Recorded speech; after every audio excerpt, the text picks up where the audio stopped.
Hello friends, எல்லாரும் எப்படி இருக்கீங்க? நல்லா இருக்கீங்களா? இன்னைக்கு நம்மளோட Shiji தமிழ் சேனல்ல நம்ம பார்க்கக்கூடிய வீடியோ என்னன்னா நிறைய फ्रेंड्स வந்து நம்மளோட வீடியோக்கள்ல கமெண்ட்ஸ்ல வந்து கேட்கக்கூடிய ஒரு சந்தேகம் தான் அதாவது monetization adsense அதுல வரக்கூடிய ஒரு பிரச்சனையை பத்தி தான் நிறைய பேர் கேட்டிருக்கீங்க. சோ அதற்கான ஒரு விஷயம் தான் இன்னைக்கு இந்த வீடியோல நம்ம வந்து பார்க்க போறோம். அதாவது Kingtrash தமிழ் மீடியா அப்படிங்கற ஒரு YouTube சேனல் அவங்களுக்குமே சேம் ப்ராப்ளம் வந்திருக்கு. எதனால அந்த பிரச்சனை வந்திருக்கு அவங்க எப்படி வந்து அதை சரி பண்ணாங்க அப்படிங்கறது டைரக்ட்டா உங்க கூட அவங்களே வந்து பேசி வந்து வீடியோவா போட்டுருக்காங்க. சோ அதுதான் இந்த வீடியோல நம்ம வந்து பார்க்க போறோம். அவங்களோட அந்த ப்ராப்ளம் எப்படி சரி பண்ணாங்க அப்படிங்கறது நம்ம கூட ஷேர் பண்ணி இருக்கிற அந்த தம்பிக்கு வந்து ரொம்ப நன்றி சொல்றேன். ஏன்னா வந்து நிறைய பேருக்கு இது வந்து யூஸ்ஃபுல்லா இருக்கும். சோ அவங்க சேனலோட லிங்க் வந்து நம்மளோட டிஸ்கிரிப்ஷன் பாக்ஸ்ல நான் வந்து கொடுக்கிறேன். கட்டாயமா அவங்க சேனலை விசிட் பண்ணி பாருங்க. அவங்க போடக்கூடிய கண்டென்ட் வந்து உங்களுக்கு பிடிச்சிருக்கு அப்படினா அவங்க சேனலுக்கு நீங்க வந்து சப்போர்ட் பண்ணிக்கலாம். இப்போ அந்த தம்பி வந்து என்ன சொல்றாங்க அப்படிங்கறத நம்ம பார்க்கலாம். ஹலோ ஃப்ரெண்ட்ஸ், அனைவருக்கும் வணக்கம். என்னுடைய பேர் தமிழரசன். என்னுடைய channel name Kingtrash Tamil media.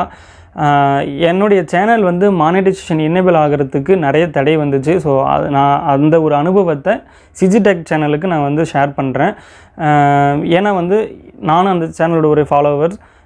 அந்த சேனலில் இருக்கிறவங்க நிறைய பேர் வந்து பார்த்திங்கன்னா நிறைய யூடியூபர்ஸ் தான் ஃபாலோ பண்ணிகிட்டு இருக்காங்க. ஸோ அவங்களுக்கு இந்த இன்ஃபர்மேஷன் வந்து ஹெல்ப்ஃபுல்லாக இருக்கும். நான் பண்ண தப்ப அடுத்தவங்களும் பண்ணக்கூடாது அப்படின்ற நோக்கத்துக்காக இந்த வீடியோ கிரியேட் பண்ணுறேன். என்ன நடந்துச்சு அப்படின்னா நான் வந்து குவைத்திலிருந்து என்னுடைய சேனலில் வந்து நிறைய ஹெல்த் சம்மந்தமாக நிறைய டிப்ஸும் நிறைய விலாகும் வந்து பண்ணிகிட்டு இருக்கேன்.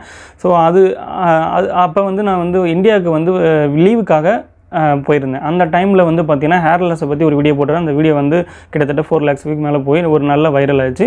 அந்த டைமில் வந்து பார்த்திங்கன்னா என்னுடைய சேனலுக்கு மானிட்டைசேஷன் அப்ளை பண்ணுறது எலிஜிபிளாக இருந்துச்சு. அதாவது 4000 ஹவர்ஸை வந்து கிராஸ் பண்ணி போயிட்டு இருந்துச்சு. அந்த டைமில் நான் வந்து மானிட்டைசேஷன் அப்ளை பண்ணும்போது பார்த்திங்கன்னா ஃபஸ்ட்டு ஸ்டெப் வந்து டன்னு வந்துருச்சு. செகண்ட் ஸ்டெப் வந்து பார்த்திங்கன்னா எரர்னே வந்துட்டு இருந்துச்சு. அது என்ன காரணம் அப்படின்றது என்னால் தெரியல. கிட்டத்தட்ட ஒரு 20 டைமுக்கு மேலே நான் ட்ரை பண்ணி பார்த்தேன். அது வந்து கண்டினியூஸாகவே வந்து பார்த்திங்கன்னா எரர்னு அப்படி வந்துச்சு. நிறைய யூடியூபர்ஸ்கிட்ட வந்து நான் டவுட் கேட்டிருந்தேன். ஈவன் நம்ம அக்கா கிட்ட கூட நிறைய கேட்டிருந்தேன். ஆர்சல் பண்ணியிருந்திருப்பேன், அக்கா எனக்கு இந்த சேனலில் மானிட்டைசேஷன் ஆக மாட்டேங்குது என்ன ஆச்சு அப்படின்னு நிறைய கேட்டிருக்கேன். அப்போ வந்து அவங்க சொன்னாங்க, என்னுடைய சேனலில் வந்து பிளேலிஸ்ட்டில் போட்டிருக்கேன் பாரு, நீ சேனலில் பாரு, வீடியோஸ் பாரு, அதில் எதாவது இருக்குது அப்படின்னு சொல்லி சொன்னாங்க. எல்லாத்தையுமே ஃபாலோ பண்ணேன். பட் எனக்கு எதுவுமே கண்டுபிடிக்க முடியல. அதுக்கப்புறம் நான் வந்து மனசு தளர்ந்து போயிட்டு நான் ஒரு 3 மாதம் கிட்டத்தட்ட வீடியோவை போடலை. கண்டினியூஸாக போடாமல் விட்டுட்டேன்.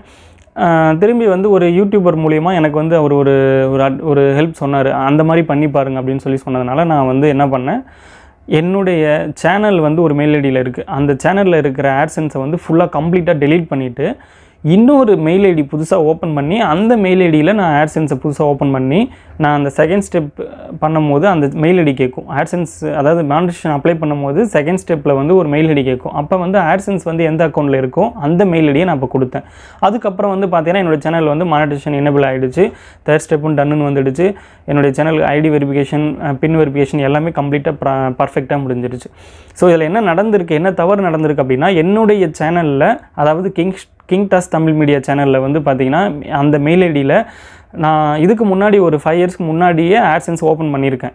அது எனக்கு தெரியலை. இருந்தாலும் சப்போஸ் மானிட்டைசேஷன் எனேபிள் அதாவது ஆகலை, எரர் வருது அப்படின்னா உங்களுடைய ஆட்சென்ஸ் டெலீட் பண்ணிவிட்டு மறுபடியும் புதுசாக ஒரு ஆட்சென்ஸ் ஓப்பன் பண்ணி அதுக்கப்புறம் கொடுத்து பாருங்கள். அப்படியும் நடக்கலை அப்படின்னா புதுசாக ஒரு மெயில் ஐடி ஓப்பன் பண்ணி அதில் கொடுத்து பாருங்கள். எனக்கு நிறைய பேர் வந்து அந்த யூடியூப் கமெண்ட்ஸில் வந்து நான் படித்து பார்த்தேன். இந்த மாதிரி நிறைய பேர் வந்து பாதிக்கப்பட்டிருக்காங்க. ஸோ அதனால தான் எனக்கு தோணுச்சு இந்த மாதிரி ஒரு அனுபவத்தை மற்றவங்களுக்கு ஷேர் பண்ணோன்னா அவங்களும் தப்பு பண்ண மாட்டாங்க அப்படின்னு சொல்லிட்டு. ஏன்னா நம்ம அவ்வளோ கஷ்டப்பட்டு நம்ம வீடியோ கிரியேட் பண்ணுறோம். மானிட்டைசேஷன் கிடைக்கிறது பெரிய ஒரு விஷயமா இருக்குது. 4000 ஹவர்ஸை கிராஸ் பண்ணுறது அப்படின்றது ஒரு சின்ன விஷயம் கிடையாது.